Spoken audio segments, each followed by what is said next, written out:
kita malam ini ketemu kembali di KR53 di Jalan Kapten Pertendean 53 Jombang. Selamat pagi Indonesia. Selamat pagi. Selamat malam Jombang biasanya intro kita. Itu ciri intro kita, Rima. Perdana ya. Malam ini saya ditemani teman saya. Suaminya teman saya, kakaknya teman saya, seluruh keluarganya teman saya. Gimana kabarnya Rima? Alhamdulillah. Baik ya. Agak lembab karena habis kehujanan ya, tapi tetap sehat kan? Sehat dong. Semua keluarga sehat kan, teman-teman? Kewajiban. Sehat itu kewajiban. Tapi jangan lupa sehat, tetap bahagia. Sehat saja kalau tidak bahagia kurang menarik itu. Bahagia itu kan pengikut dari kesehatan. Begitu ya Rima ya. Begitu ya Rima. Rima, kita malam ini mau membahas apa sih? Mau membahas? Saya mau bahas kopi dulu sebentar. Oh, minum kopi dulu ya. Lebih sponsori oleh Kedai Sufi. Sebetulnya tadi saya sudah menyiapkan, tapi mana ini kopi saya hilang ini. Sebetulnya saya sudah bawa ke sini tadi terus. Aduh, ya nanti saya nikmati setelah acara saja lah, setelah kita ngobrol-ngobrol. Apa dewasa menyikapi pemberitaan terkait Vanessa almarhumah Vanessa Angel yang kemarin kecelakaan di Jalan Tol Jombang ya. Jalan Tol Jombang bersama keluarga, bersama suaminya. Mengucapkan duka. Trending juga, tapi ada banyak hal ternyata yang tidak cukup dewasa. Oh begitu ya. Sana dibincangkan yang beliau. Banyak. Terkait teman kita ini. Gitu ya. Kita ini dan juga terkait artis kita ini. Artis gitu ya. Apa sih yang kekurangan dewasaan itu apa? Kita pengguna media sosial atau media mainstream ini yang kurang dewasa itu? Mungkin tidak ke sana dulu. Saya hanya ingin menyampaikan bermula dari keresahan pribadi mungkin. Oh begitu ya. Keresahan pribadi yang akhirnya muncul argumentasi, muncul di ruang-ruang diskusi, tapi itu di ruang diskusi yang tidak terlalu terbuka, mungkin di kolom WhatsApp, kemudian di DM sosial media, gitu kemudian ya. ada yang DM chat kayak gitu. Kemudian ada upaya-upaya juga di sosial media bagi masyarakat yang memiliki kecerdasan atau kedewasaan yang berupaya untuk menyampaikan keluh kesah mereka terkait pemberitaan itu. Dari keresahan ini akhirnya saya berpikir, kenapa kalau kita nggak bawa ke KR 53 gitu ya. Ngobrolin soal ini, gimana kita dewasa ngobrol soal Vanessa Angel. Apa melihat KR 53 ini dewasa? Usianya sudah 53 kayak. Dan nomor ya. Padahal ini masih bayi. Kenapa harus KR? Begitu kan banyak juga kan media-media untuk tidak perlu dibahas di sini ya. Karena akan panjang sejarahnya. nanti akan memakan waktu lama juga sampai malam gitu. Apa sih yang keresahan pribadi itu? Saya membuat beberapa catatan. Iya. Catatan yang pertama adalah terkait pemberitaan baik itu media mainstream ataupun media sosial yang di sana masih mengekspos terkait latar belakang dari VA. Oh, masa lalunya VA ya. Masa lalunya dari VA yang sempat terkait dengan beberapa kasus kriminalitas, kemudian latar belakang kehidupan pribadinya. Iya. Kemudian bagaimana media ini juga tidak dewasa bersikap dalam memberikan hak-hak anak dari VA ini. Terutama itu ya, padahal itu titik penting yang akan menjadi catatan saya. Catatan pertama, catatannya ada 3. Catatan pertama buat saya itu adalah bahwa pengabaian di sini yang ada. Pengabaian hak anak untuk tumbuh tanpa embel-embel catatan moral orang tuanya. Hak anak ini ada 4 kan hak anak ini. Hak hidup. Kemudian hak tumbuh kembang. Di sini sudah jelas dilanggar nih hak tumbuh kembang anak ini untuk hidup dengan sehat. Secara mental. Hak partisipasi. Hak partisipasi itu hak paling belakang nanti setelah 3 hak lainnya ini dipenuhi. Kemudian hak perlindungan. Jelas sekali hak perlindungan terhadap anak di sini dilanggar.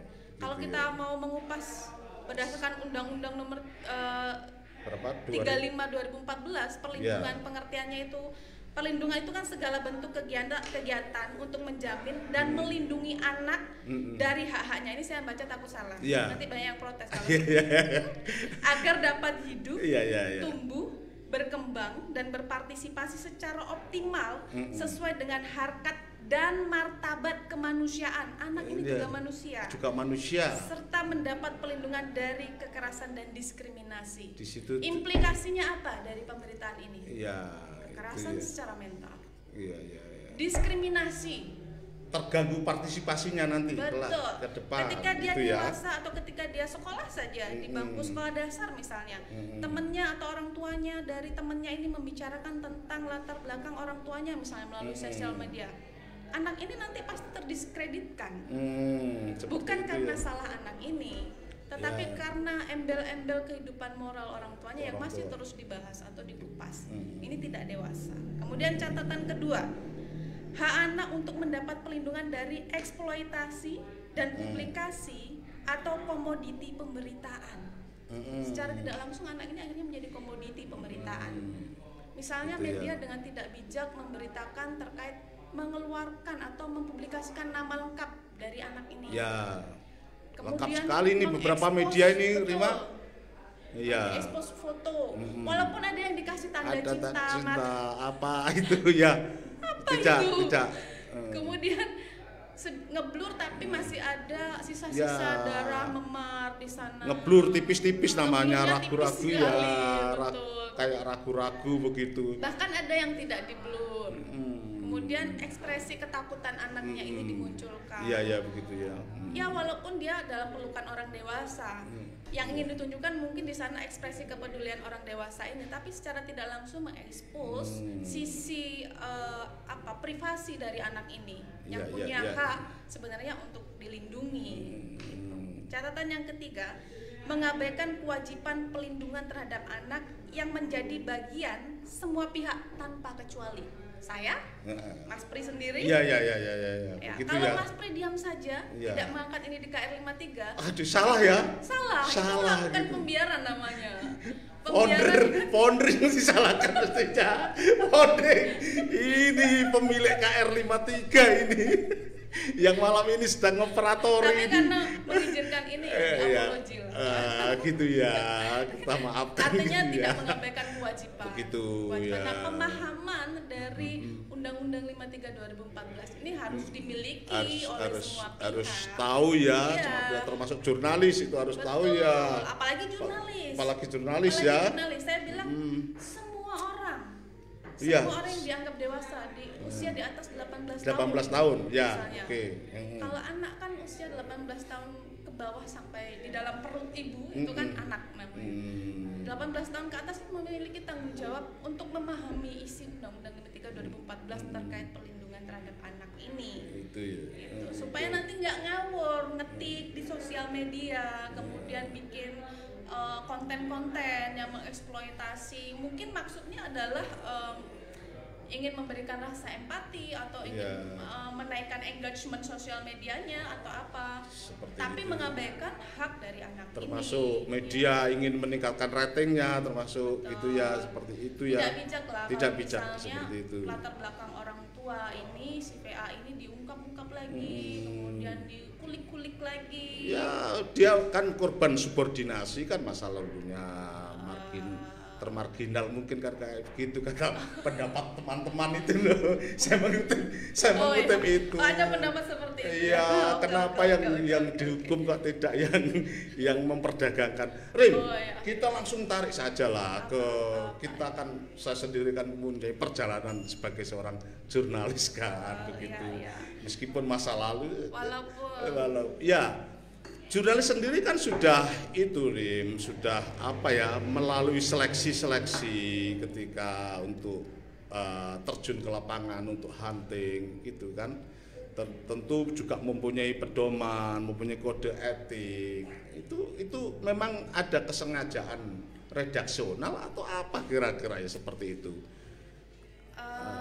Di sini saya untuk ingin berbicara sebagai jurnalis sahabat anak. Iya, jurnalis sahabat anak. Frame saya adalah lebih kepada hak-hak anak. Hak anak terhadap anak. Namun sebagai jurnalis juga, sometimes it can be like that. Kadang-kadang itu juga bisa terjadi dari ruang-ruang redaksi. Misalnya jurnalis ini dituntut untuk bisa memberitakan terkait hal-hal yang menaikkan engagement atau yang isunya itu kok dianggap orang atau dianggap penonton itu wow kayak gitu kan.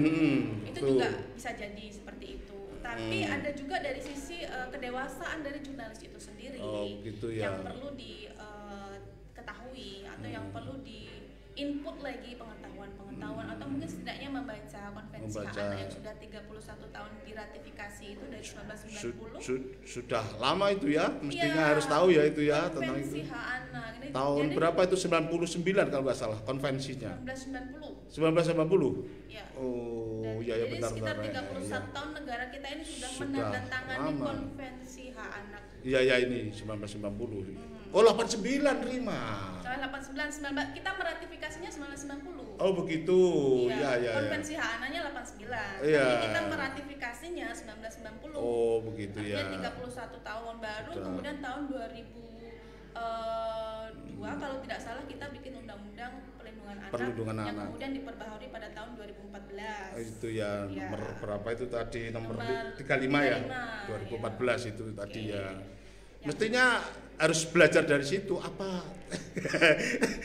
malas membaca kali ya. Anak seperti itu apa, mulai dari dasar pengertiannya anak itu apa, setelah tahu pengertian anak itu apa, kemudian nanti diimplementasikan dalam praktek liputan kerjaannya, dalam praktek kerjaannya. Kalau anak itu harus bagaimana gitu, harus tidak boleh dieksploitasi atau diekspos wajahnya atau apa, latar belakang keluarganya, menyebut nama lengkap, begitu ya. Seperti itu. Dan jika tidak tidak mengandung unsur urgensi yang mengakibatkan kerugian bagi banyak orang atau yang mengakibatkan bencana, sebaiknya tidak perlu diunggah atau diangkat dalam pemberitaan terkait anak ini. Jadi sebetulnya pemberitaan ini tentang FA ini ya, tentang VA ya, sorry, bisa kabur F sama V itu sering kabur saya. VA itu berarti kalau sudah kecelakaan ya sudahlah, tidak usah diulang gitu. Banyak kok pemberitaan yang mungkin akan menaikkan sisi engagement, misalnya aman berkendara di jalan tol. Oh begitu. Misalnya, terus tips saat mengantuk di jalan tol, kayak gitu. Seperti itu ya. Justru yang memberi edukasi kepada masyarakat, mereka ingin tahu lebih banyak nih. Oh kita kalau di jalan tol harus gimana? Kemudian posisi, misalnya kita membahas tentang undang-undang pelindungan transportasi di kita, bahwa orang yang berkendara itu yang diwajibkan untuk menggunakan seatbelt itu yang di depan doang, sementara yang di belakang bebas aja. Padahal gitu yang belakang juga memiliki resiko yang sama ketika terjadi kecelakaan yang cukup berat misalnya. Itu juga yang bisa dibahas di sana. Kemudian terkait kapasitas jalan tol kita, kenapa tidak memberikan rasa keselamatan dan kenapa di kilometer ini atau di ruas jalan tol ini selalu sering terjadi kecelakaan. Informasi-informasi yang seperti itu yang tidak mengeksploitasi berlebihan terkait objek manusianya atau mendiskreditkan, bahkan berpotensi mendiskreditkan seseorang, itu juga banyak engagementnya. Kalau bisa dikulik atau setbarnya dari pemberitaan itu misalnya. Oke, begitu ya Rima. Saya sekali kok nggak ada salam-salam. Biasanya nyantolnya di sini Rima supaya update lagi. Biasanya ada ini supaya bisa refresh begitu. Enggak terus salam-salamnya ke siapa ya? Ada di sini masih putar-putar itu Bu, masih putar-putar. Boleh dikasih catatan kita siapa nih Siapa? Salam apa dulu ini? Farhan, bilang apa Farhan? Hadir, ini ada. Oh, Rosdi Bakhtiar Martadi dari Banyuwangi ini penyampaian. Cak Peng. Halo semuanya. Gimana, sepakat tidak dengan materi kita hari ini? Kayaknya kalau melihat komennya ini Rosdi Bakhtiar Martadi ini dari Banyuwangi ini menarik, selalu memberikan pengertian yang jelas begitu loh. saya melihat terus di Partoadi ini akan menarik kalau membuat komen kayaknya sepertinya kayak yang semalam itu Bu. Ini nggak bisa dibaca komennya dari sini terus di ya lah. Oke, ini tandanya apa? Tandanya KR 53 harus menaikkan fasilitas. Iya, gitu. Pelan-pelan dong. Investormu mana?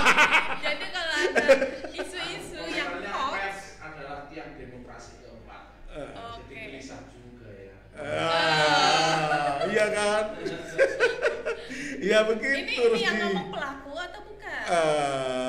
Ini masyarakat lah, mewakili masyarakat. Masyarakat saja gelisah ya, apalagi masyarakat. kita sebagai Iya, pelaku. Ya. Tentu. Sebenarnya kalau sebagai jurnalis saya mau bilang bahwa jurnalis itu sebenarnya ada kompetensinya loh. Iya.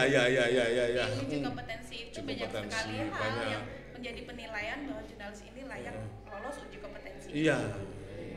Nah, Kadang jurnalis itu masih para pelaku peliput, wartawan atau jurnalis masih berebut istilah untuk kompetensi itu. Yang blog sana ini kompetensi jurnalis dadadada, yang blog sini kompetensi wartawan dadadada. Begitu masih berkutat pada itu. Tidak pernah berpikir bagaimana menciptakan jurnalis atau wartawan yang kompatibel di lapangan, yang utun verifikasi. Kita tuh belum ada, Prima. Kita tidak perlu berkutat di definisi. Begitu. Nah, itu yang terjadi selama ini kan. Berkutat di definisi bahwa kalau kita ngomong pengertian simpel saja kompetensi itu apa? Iya. Nah, kompetensi itu ya berarti orangnya harus layak. Harus kompeten, meliputi kan? Terintegritas, Ya, betul. meliputi kapabilitas begitu. Tapi jangan terlalu melenceng ya. Kita bicara tentang bagaimana ya termasuklah itu karena nanti saya bicara yang lain. kurangnya kompetensi itu urusan VA ya. Urusan VA ini kepada bagaimana kita mencikapi. Ini cuma salah satu contoh saja ya. Salah satu banyak. Contoh yang menjadi perhatian publik karena kebetulan dia adalah tokoh yang cukup dikenal. Iya. Artis lah. Artis. Gitu. Tapi ya. dari VA ini kita bisa mempelajari banyak sekali hal bahwa praktek ini itu jamak terjadi di ruang-ruang media kita. Iya. Baik itu media mainstream, media sosial, ataupun media-media private misalnya di kolom WhatsApp atau di kolom-kolom DM yang lain itu masih jamak terjadi. Misalnya saya mau bilang stop di kamu. Ketika kamu mendapatkan foto atau video terkait anak ini sebagai korban kekerasan, misalnya sebagai korban pelecehan seksual, atau sebagai anak yang dianggap pelaku kriminal, ya itu jangan disebar-sebarkan lagi. Cukup berhenti di kamu, karena anak ini punya masa depan yang lebih lebih luas untuk atau memiliki hak masa depan yang patut kita lindungi. Termasuk partisipasi itu saya membayangkan kalau itu dibiarkan dia akan terlibat kegiatan apa kan selalu di-cut dengan masa lalu orang tuanya. Saya anak ini berprestasi, saya jadi juara sains apa gitu. Dia tetap mempunyai hak untuk jadi presiden kan seorang anak kadang-kadang kan. Tiba-tiba muncul itu ibunya dulu pernah nyuri atau ibunya adalah ini atau itu gitu. Ya seperti itu kan yang perlu diperhatikan itu. Saya jadi inget nih. Iya, gimana? Malam nih, Mas Pri. Oh, sucikah mereka yang datang? Ini dia yang ia lakukan itu. Kupu-kupu malam ya Titik Puspa. Ini dia wanita si kupu-kupu malam. Nah, itu kan kita tidak boleh melihat dari satu sisi saja. Bagaimana kehidupannya bertarung melawan itu kan? Seluruh jiwa. Iya. Itu menjadi salah satu hal yang juga menjadi potret kehidupan sosial masyarakat kita, bahwa sebenarnya sesuatu yang sudah dianggap terdiskreditkan atau dianggap negatif maka akan selamanya menjadi negatif, bahkan anak turunnya semua akhirnya menjadi negatif. Itu terjadi kadang-kadang ya banyaklah dulu seperti di desa-desa itu gara-gara ibunya. Saya memang suka bernostalgia, berromantika memang saya. Tapi jangan salah, jangan menyebut nama desa. Jangan menyebut nama desa. Iya. Menyebut bahwa hanya di desa doang itu terjadi, padahal itu juga terjadi banyak. Karena saya dari desa saya, ada anaknya. Berarti nyebutnya contoh saya. Contoh saya. Begitu ya. Contoh saya itu pernah mengalami karena orang tuanya tinggal di kota, dia di desa, begitulah. Akhirnya putus sekolah itu gara-gara ya diolok-olokin, itu ada itu banyak terjadi seperti itu, dibully gitu. Nah, ada ini terjadi berpotensi terjadi iya, juga kepada kayak seperti itu anak-anak seperti anaknya VA ini.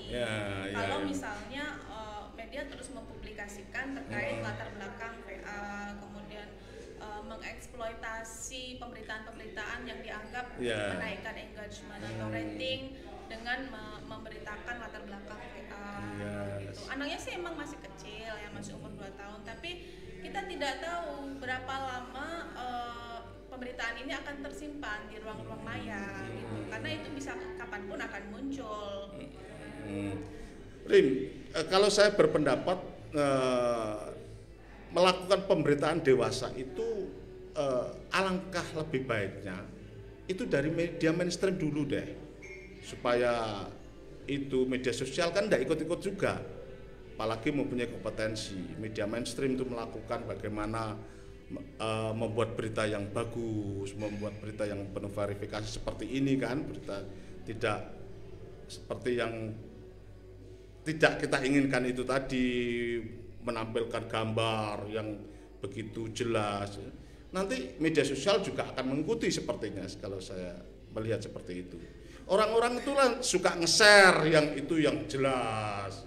Apalagi fotonya yang paten geletak itu kan ada kan itu fotonya, itu gambar-gambar itu semuanya mereka peroleh dari media-media mainstream. Itu suka nge-share itu banyak sekali itu seperti itu kan, harus media mainstream. Bagaimana untuk itu? Saya boleh berpendapat yang berbeda dari itu. Kita bicara data saja dulu. Saya tidak punya data angka yang pasti, tetapi kita tahu bahwa pengguna sosial media terbesar adalah di sini. Negara kita. Pengguna media sosial terbesar adalah Indonesia kan. Artinya edukasi ini tidak harus selalu melalui media mainstream, melalui ruang-ruang media sosial juga bisa. Kalau saya ingat bahasa dan istilah dari teman-teman zaman dulu, misalnya sekecil-kecilnya iman. Iya, itu. Lakukanlah dari hal yang paling kecil, misalnya di grup WhatsApp misalnya, udah deh jangan dilanjutin lagi, misalnya. Gitu. Ya. Boleh minta tolong ambilkan apa? Sepertinya darurat. Sepertinya darurat. Pekerjaan saya kan panggilannya darurat. Ya, begitulah teman yang ada di sana. Tadi itu bincang-bincang saya dengan Rima, teman saya. Rima yang sekarang aktif di CSA, jurnalis Sahabat Anak. Bagaimana kita mensikapi tentang pemberitaan, kita harus lebih dewasa lah. Lebih dewasa, lebih ya sudah, ini soal kecelakaan ini sudah kecelakaan begitu. Masih banyak berita yang lain, urusan kemanusiaan, urusan ketidakadilan, urusan perampasan hak, masih ada kan itu kan, urusan-urusan itu, urusan eksploitasi lingkungan yang berlebihan begitu besarnya, banyak urusan-urusan korupsi yang tidak selesai. Media jangan diam. Atau mungkin juga orang agar menjadi lebih waspada ya, implikasi hukum terhadap tindakan kelalaian, misalnya ketika kita berkendara itu apa itu gitu juga ya, perlu lebih diketahui oleh publik, jadi biar nggak sembrono ketika mengoperasikan alat transportasi, baik itu untuk orang lain ataupun untuk diri pribadi, karena kita tidak berpikir tentang membahayakan orang lain dulu, tapi kalau membahayakan diri sendiri itu juga sama dengan melanggar hak asasi manusia toh. Iya, jelas itu jelas. Kalau kamu seorang bapak, ketika kamu mengalami kecelakaan misalnya karena kamu tidak waspada, implikasinya ke anakmu nih. Iya, betul. Hak anakmu akhirnya terenggut untuk bisa bisa mendapatkan kehidupan yang lebih sejahtera kan? Kasihan itu betul gitu. betul. Atau karena ditinggalkan bapaknya, atau karena bapaknya kecelakaan, ini kan itu yang harus dipikir panjang misalnya. Ya Rima, kayaknya ada komen-komen di ruang Facebook nih katanya. Iya ada, tapi saya tidak bisa melihat. Oke, kalau begitu kita minta tolong operator saja untuk menyampaikan. Operator, Bung, gimana Bung? Ada yang komen-komen Bung? Ini saya tidak bisa. Masih tadi ya Bung ya, masih.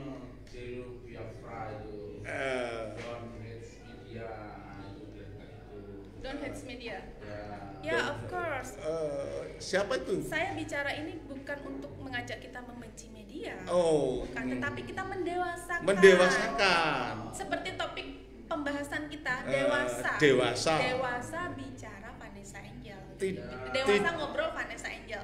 Karena saya melihat ada ketidakdewasaan di sini dengan memberitakan hal-hal yang mendiskreditkan hak-hak anak. Kemudian yang berpotensi menutup ruang partisipasi anak gitu.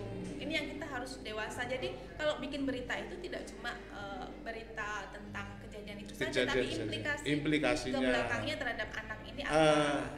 Sufi itu masih bicara soal edukasi cerdas, masih berbuat. Iya. Nah, edukasi itu kan mungkin juga media. Kode etik kan ada salah satu fungsi pers itu kan edukasi itu kan. Betul, sudah ada berikan kan? edukasi sudah itu sama seperti yang kita lakukan di sini kan ya edukasi. gayanya edukasi. Kenapa pakai gayanya biasanya kalau gayanya itu lebih sungguh-sungguh ya selalu bergaya. Media sosial belum dianggap sebagai produk jurnalistik kalau Anda tidak punya izin. Iya. Memang iya. Kalau misalnya produk media sosial itu semua dianggap sebagai jurnalistik, orang akan lebih legitimasi informasi di media sosial itu. Lebih berat lagi kita bekerjanya untuk melawan hoax, ya kan? Ya itu yang melawan hoax itu kan melalui media mainstream selama ini yang cukup efektif dilakukan. Ya itu. Kalau media sosial ini juga mendapat ruang yang sama seperti media-media mainstream, tentu akan lebih berat lagi kita untuk bisa mengakselerasi informasi yang kredibel atau yang clarify misalnya. Kan sosial media tuh it's very easy now. Ketika ada kecelakaan siapa yang muncul duluan? Sosial media tanpa klarifikasi, tanpa verifikasi. Langsung itu update-nya lebih cepat. Nah, kalau itu yang diakui oleh publik atau dilegitimasi oleh publik itu kan agak bahaya, ya kan? Tidak ada aturan-aturan kode etik di sana yang mengikat media sosial ini. Kalau jurnalisme misalnya kita salah saja memberitakan, nanti akan ada ruang hak jawab di sana yang dikirimkan. Ada kode etiknya kan, ada hak jawab, ada klarifikasi gitu. Kalau media sosial bagaimana cara memberikan hak jawab? Betul. Begitu kan itu. Dan begitu. Nyanyi itu bagus loh. Nyanyi. Dia suka nyanyi. Membantu kesadaran. Iya. Saya nih hafalnya dikit-dikit itu. Ini dia wanita si kupu-kupu malam. Bekerja bertaruh seluruh jiwa raga. Bibir senyum mata kata terus merayu memanja kepada setiap mereka yang datang. Ini yang penting nih. Iya. Sucikah mereka yang datang? Dosakah yang dia lakukan? Kadang dia tersenyum dalam tangis, kadang dia menangis di dalam senyumnya. Oke, terima kasih Rima untuk atas kedatangannya di malam ini di KR 53. Tentu kita akan bahagia. Tentu supaya publik, supaya insan pers, jurnalis akan lebih dewasa mensikapi apa yang terjadi berita-berita soal FA ini. Lebih dewasa. Ya. Saya titip jangan lupakan hak anak, hak hidup, hak hak tumbuh kembang, hak dilindungi atau mendapat perlindungan, dan hak partisipasi. Saya masih itu. Ini saya kalau ngomong partisipasi saya merinding. Bagaimana itu menimpa kalau saya punya anak terus saya melakukan yang tidak benar, partisipasi padahal anak saya punya cita-cita itu loh. Please buka Undang-Undang Nomor 35 Iya. 2014. Nomor 35 2014 tentang perlindungan anak. Terima kasih Rima. Oke. Iya. Mohon maaf kalau ada kesalahan. Iya, sama-sama kita semuanya tentu tak luput dari salah. Ada ruang-ruang diskusi kita kalau misalnya ada yang tidak terima. Iya, gitu ya. Kita Ya, bisa bikin kita tutup episode selanjutnya. sampai di sini, kita closing, kita jaga bahagia dan sehat itu kita padukan. Assalamualaikum warahmatullahi wabarakatuh.